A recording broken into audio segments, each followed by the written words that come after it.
This is a little progress update on what I've been doing with the Hori controller this week. So let's start with it. Let's move this out of the way and let's get started with the first thing. We'll start with the secondary board. I've not done a lot with this, but I have desoldered the headers and replaced them with all these very long wires, which will get trimmed down as the project progresses. The wires do still connect to where the motor was, and I've not replaced these triggers yet because it's a bit of work, but that might change later. So that's that bit. As for the new main board, you might remember this from the last video. I've had to basically chuck the idea out because the buttons are way too tall. So even though I wanted to have clicky buttons for my D-pad and stuff, it's not actually an option right now, and I've come up with a different design. This design uses some solar cell bus wire I had to make flat contact for the old soft pads to sit on. So I end up with the same sort of thing going on, the same softness, but I can now use a new main board. Even though it's a little rubbish looking right now, but it's working for testing and it might do better later. I did also need to make this, which I put behind the main board and between the main board and these backboards when you connect it to the front plate, because if I don't have enough spacing, the bumpers get stuck.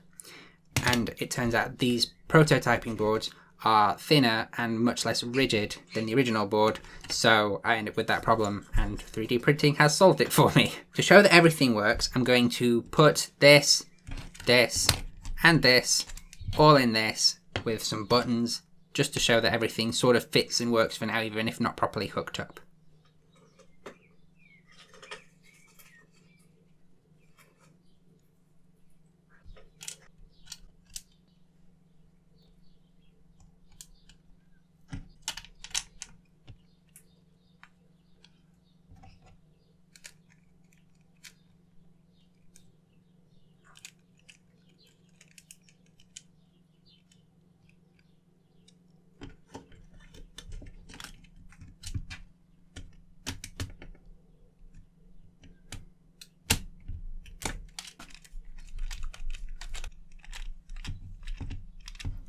So as you can see, everything seems to fit together. The buttons work, the triggers work, everything still moves as it should. But I have the middle three buttons seem to work as well fine, but the D-pad feels quite mushy and sinky unless I put pressure on the back, so I might have to... Saying that, the back plate has some parts in it that actually press against the PCB, so maybe they'll stop this mushiness anyway. I'm going to do a little test just to show that my contact pad thing works. I've hooked up the down on the D-pad and the PlayStation button to some test wires. So if I hook them up to my multimeter, we should be able to see some output.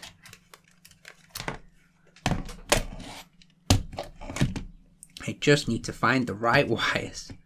There's down on the D-pad. There's ground. And there's the PlayStation button. This test lead to ground. And then we'll do the PlayStation button first because it's more interesting. Go to continuity check.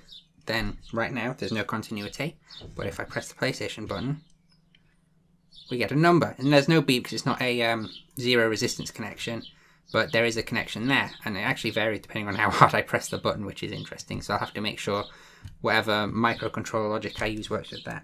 Anyway, now I'll show it with the D-pad, which I believe is this wire here. And I'm going to put pressure on the back so that the D-pad doesn't sink, and hey presto, it works too. It also depends on how hard you press it. If I press it harder, that number gets smaller,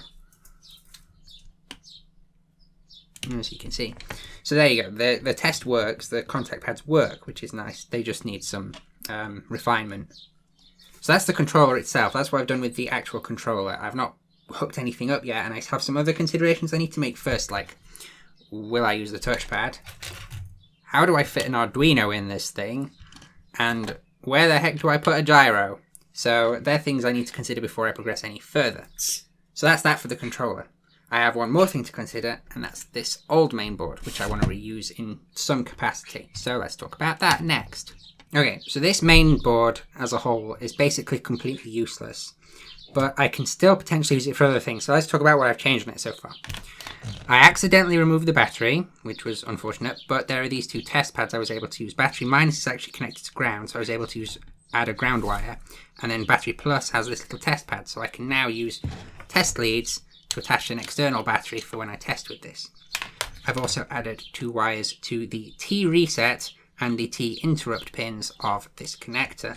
And I've added 2 teeny weeny little wires to the 2 unknown pins on this connector, which I don't know if they'll be very clear in the video, but I'll add a little picture. Ooh.